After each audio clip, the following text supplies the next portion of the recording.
بیرون خانہ اپنی مصروفیات کے سبب جو خواتین بچوں کی پیدائش سے گریز کرتی ہیں اور انسانی فطرت کے برخلاف زنانہ احساسات کا گلا گھونٹتی ہیں، خداوند عالم ان کے اس عمل سے راضی نہیں ہے۔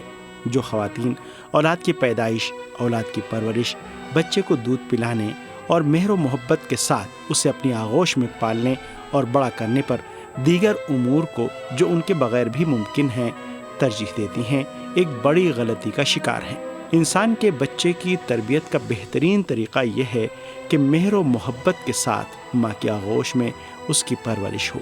وہ خواتین جو اپنی اولاد کو اس طرح کی الہی نعمت سے محروم رکھتی ہیں، غلطی کا شکار ہیں۔ وہ اولاد کو بھی نقصان میں مبتلا کرتی ہیں، خود بھی نقصان اٹھاتی ہیں اور معاشرے کا بھی نقصان کرتی ہیں۔